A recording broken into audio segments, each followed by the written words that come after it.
Bueno, la idea entonces de esta clase es discutir un poco principalmente lo que son los conceptos de salud y enfermedad como tal y los principales determinantes dentro de todo este proceso. Entonces, como conceptos, ¿verdad? Tenemos que la salud, o siempre se ha planteado si la salud es realmente la ausencia de enfermedad. Y eso fue un concepto que se desarrolló desde hace muchísimos años, ¿verdad? En el entendimiento de que una persona o podía estar enferma o podía estar sana, ¿verdad? O podía tener alguna enfermedad o podía estar saludable. Pero lo cierto es que en los conceptos que se han desarrollado más recientemente sabemos que ya eso no es así y se toma el proceso salud-enfermedad como un continuo, ¿ok?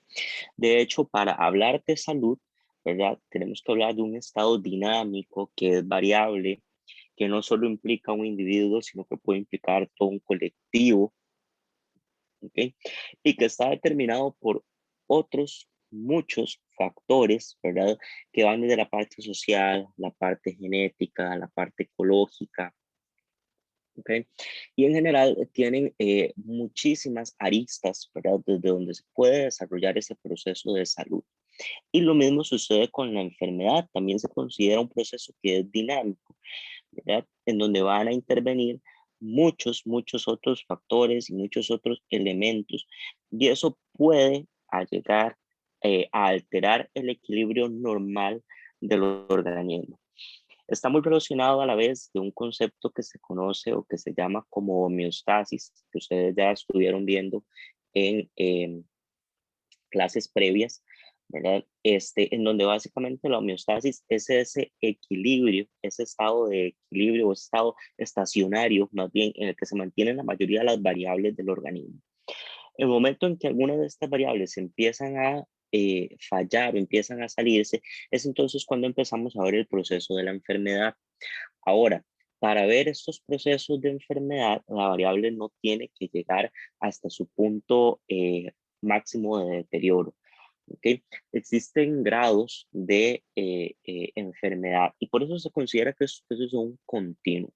¿Ok? Es decir, que pueden ir desde una persona que está completamente sana hasta una persona que empieza a tener ciertas alteraciones y puede ir desarrollando el proceso de la enfermedad y seguir el curso natural o la evolución natural de esa enfermedad, ¿ok? Hasta que eventualmente podría llegar incluso a la muerte o revertirse, ¿verdad? A un estado de salud plena.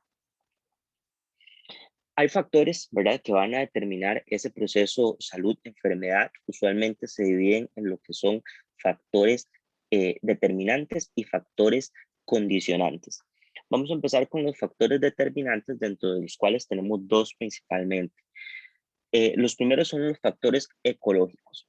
Esto hace referencia a todo lo que rodea al ser humano, ¿verdad? Todo lo que podemos encontrar en el aire, agua, suelo, en el clima, la diferente flora, animales, incluso los desastres naturales que se puedan desarrollar alrededor de la persona. ¿Ok? ¿Por qué se toman en cuenta todas estas variables? Bueno, porque estamos hablando también, por ejemplo, de si hay o no acceso a agua, ¿verdad? O sea, si hay o no presencia, por ejemplo, de agua cercana, de cómo es la calidad del aire, de cómo se comporta la temperatura en una determinada región, ¿verdad? De cómo es el clima, si es muy propenso a desastres naturales, si más bien es un lugar en donde no es propenso a desastres naturales, pero, por ejemplo, las condiciones climáticas tienden a ser bastantes hostiles, ¿verdad? Como por ejemplo un desierto, etcétera. ¿Ok? Todo eso se consideran factores ecológicos. Y si esos factores llegan a ser muy extremos, entonces puede imponer presiones psicológicas y fisiológicas hacia la persona y generar la enfermedad, ¿verdad? Por ejemplo, pensemos en temperaturas muy extremas, donde se pueden generar estados de deshidratación, un estado de shock por calor, o más bien un estado de congelación, o más bien grandes alturas, en donde se puede generar niveles bajos de oxígeno en la sangre. Entonces, al final, todos terminan siendo factores ecológicos importantes. Por otro lado, tenemos los factores biológicos, que son factores que son un poco más inherentes, ¿verdad? O propios del individuo. ¿A qué me refiero con eso? Bueno, podemos pensar de la genética propia de una persona, las diferentes variables alélicas que puedan tener y que implique que haya cierta mutación o no y que por lo tanto sea más susceptible a una enfermedad. También podemos hablar de la edad, ¿verdad? De la etnia de la persona, del sexo de la persona. ¿Ok? ¿Por qué? Porque, bueno, resulta que existen enfermedades que van a cambiar o a ser, van a hacer al individuo más propenso a la enfermedad, dependiendo de esas características biológicas. ¿Ok?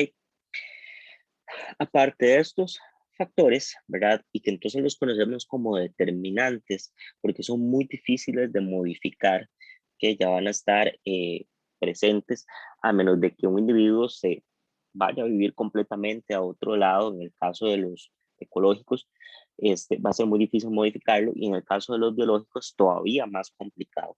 Y por eso entonces lo llamamos determinantes. Y los otros que les comentaba son los que se conocen como condicionantes.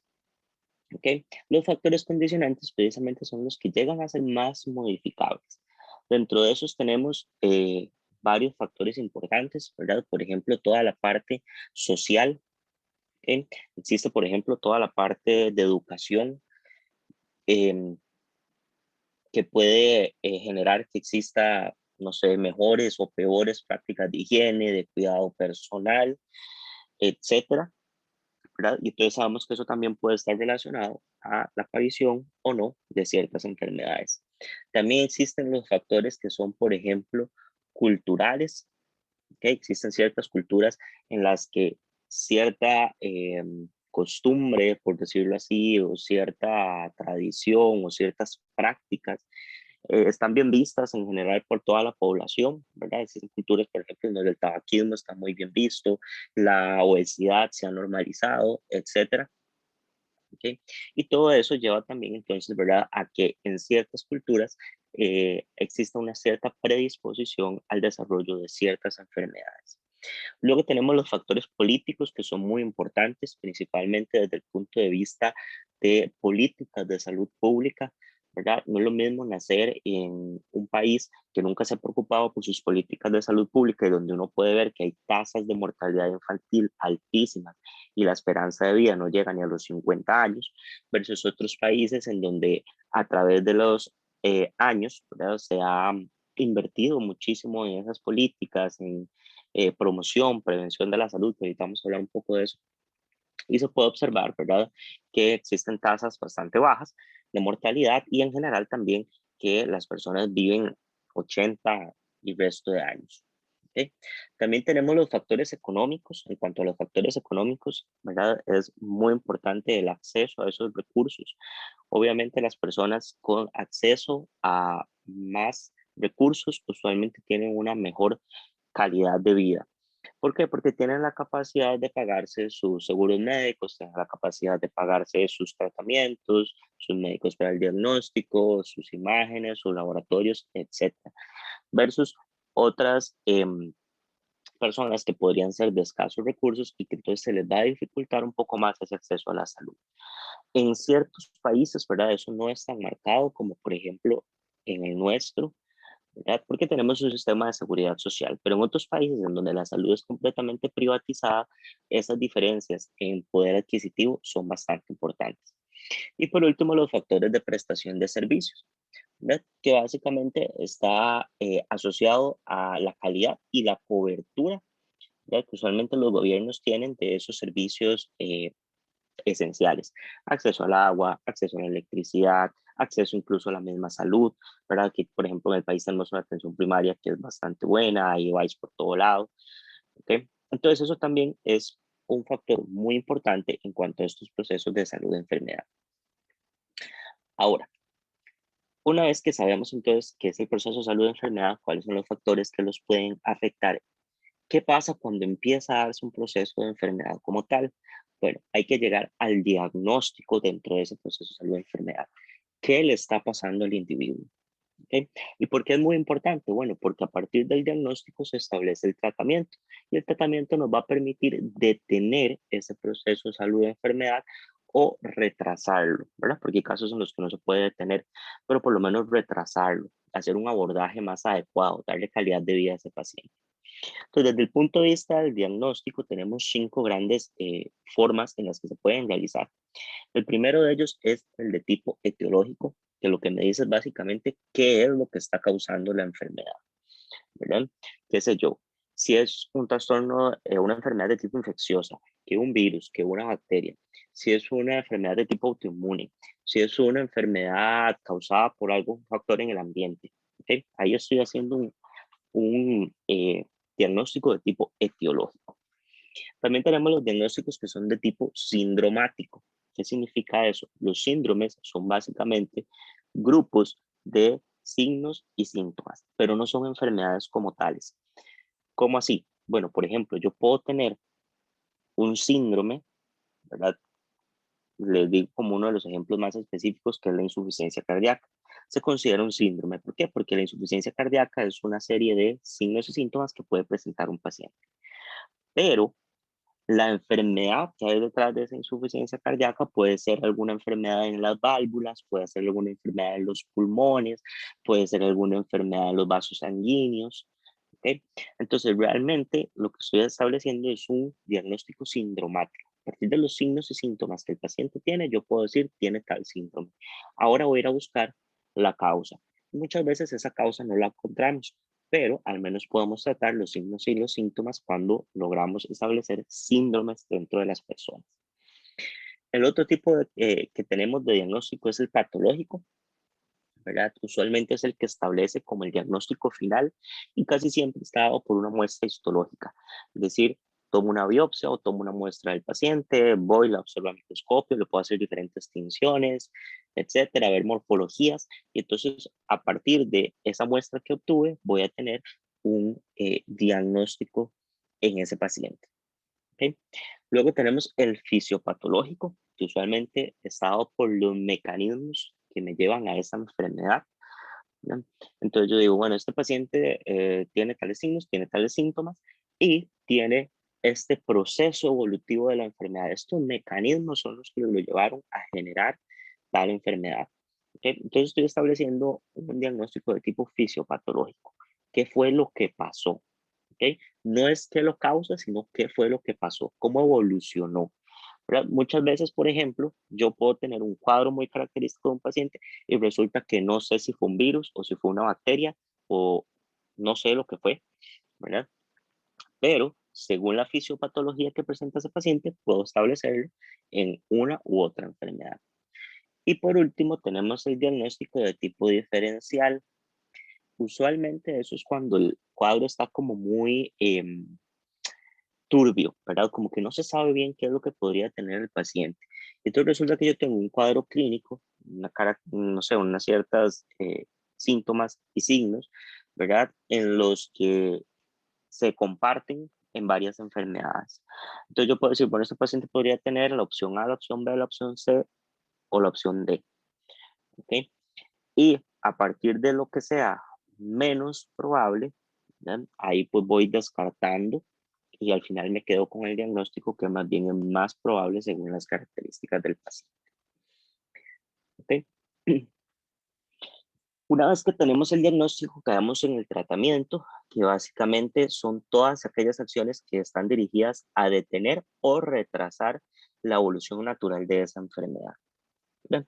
Pero para yo poder dar un tratamiento, tengo que tener un diagnóstico claro. ¿Por qué? Porque si no, no voy a saber qué estoy tratando. Y puedo entonces más bien provocar daño al paciente. Perdón, al paciente. ¿Ok? Y por último, tenemos lo que es la promoción y la prevención en ese proceso de salud y enfermedad. ¿Qué es la promoción y qué es la prevención? Son dos conceptos muy importantes, diferentes, que usualmente tienden a mezclarse. La promoción me va a hacer referencia precisamente a la modificación de todos los determinantes de la salud que yo vi antes. ¿Cómo puedo hacer yo promoción de la salud? Modificando políticas de salud pública, eh, ¿cómo se llama?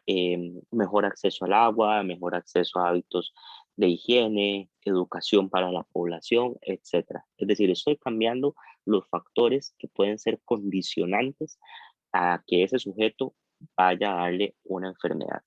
Pero en general, vean que el sujeto tiene un riesgo que es prácticamente igual para toda la población. Entonces, yo lo que estoy haciendo es modificar el factor en toda la población.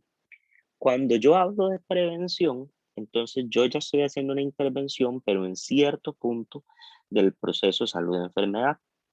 Y ahí usualmente se divide en prevención primaria, secundaria y terciaria, que no vamos a entrar en detalle de eso, pero quiere decir que yo ya identifiqué dentro de mi población ciertos individuos que tienen un mayor riesgo, específicamente ellos, de padecer una enfermedad o de que si sus condiciones siguen evolucionando, se vaya a producir una enfermedad.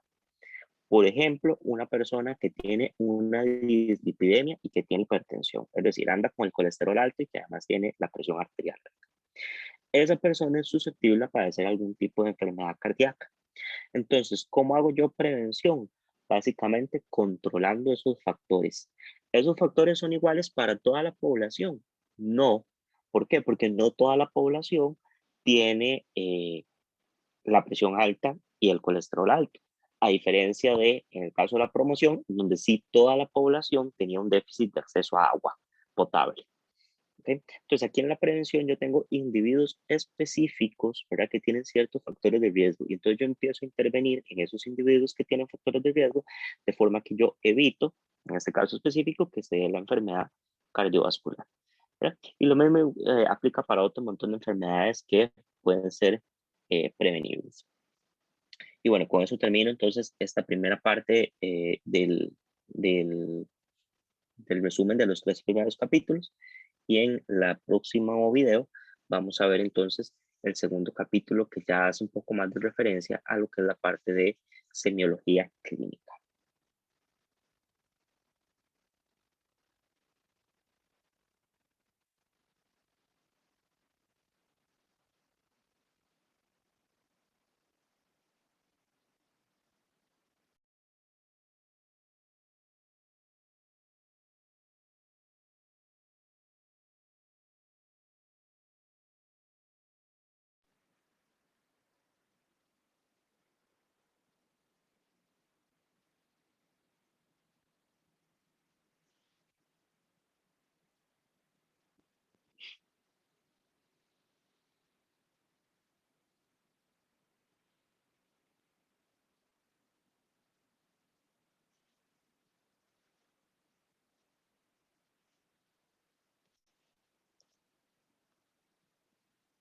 Mm.